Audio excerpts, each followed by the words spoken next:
భారతదేశాన్ని ప్రపంచ దేశాలతో పోటీ పడేలా చేసిన ఘనత కాంగ్రెస్ పార్టీకే దక్కుతుందని టేకుమట్ల మండల కాంగ్రెస్ పార్టీ అధ్యక్షుడు కోటగిరి సతీష్ గౌడ్ అన్నారు. టేకుమట్ల టౌన్ కాంగ్రెస్ అధ్యక్షుడు పెరుమళ్ల క్రాంతి ఆధ్వర్యంలో కాంగ్రెస్ పార్టీ ఆవిర్భావ దినోత్సవ వేడుకలు ఘనంగా జరిగాయి. ఈ కార్యక్రమానికి మండల కాంగ్రెస్ పార్టీ అధ్యక్షుడు కోటగిరి సతీష్ గౌడ్ ముఖ్య అతిథిగా హాజరయ్యారు.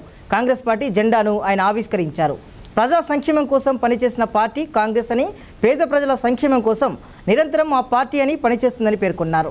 ఈ కార్యక్రమంలో జిల్లా ప్రధాన కార్యదర్శులు వైనాల రవీందర్, తిప్పిరెడ్డి కృష్ణారెడ్డి, యువజన కాంగ్రెస్ జిల్లా అధ్యక్షులు బండ శ్రీకాంత్, బ్లాక్ కాంగ్రెస్ ఉపాధ్యక్షులు నాంపల్లి వీరేశం, మండల ఉపాధ్యక్షులు మోతే రాజమౌళి తదితరులు పాల్గొన్నారు.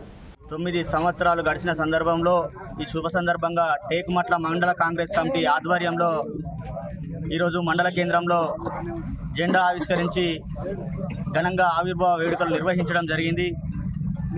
కాంగ్రెస్ పార్టీ అంటే ఈ దేశానికి స్వాతంత్రం తీసుకువచ్చి ఆ రోజుల్లో గొప్ప గొప్ప సంస్కరణలు చేసి ఈరోజు ప్రపంచ దేశాలకు పోటీ పడే విధంగా ఈరోజు అగ్రగామి దేశంగా భారతదేశాన్ని తీర్చిదిద్దడంలో కాంగ్రెస్ పార్టీ పాత్ర చాలా గొప్పది. ఈ రోజున్న పార్టీలు రాజకీయ పబ్బం గడుపుకోవడానికి అధికారం కోసం ఆరాటపడుతూ కులాల మధ్యన మతాల మధ్యన చిచ్చులు పెడుతూ రాజకీయ పబ్బం గడుపుకుంటున్నారు. కానీ కాంగ్రెస్ పార్టీ అంటే గొప్ప చరిత్ర, గొప్ప విజన్, ఒక నిబద్ధత.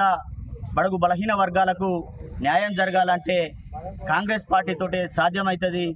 హాత్ సే హాత్ జోడో యాత్ర ద్వారా ప్రియతమ భావి భారత ప్రధాని రాహుల్ గాంధీ గారు దేశమంతా తిరుగుతూ బడుగు బలహీన వర్గాల కష్టాలు తెలుసుకుంటూ ఎలాగైతే మనం వాళ్ళందరికీ సమన్యాయం చేయగలుగుతాం, వాళ్ళందరికీ ఏ విధంగా అయితే న్యాయం చేయగలుగుతామనే గొప్ప సంకల్పంతో ఈరోజు రాహుల్ గాంధీ గారు ముందుకు వెళ్తూ ఉన్నారు.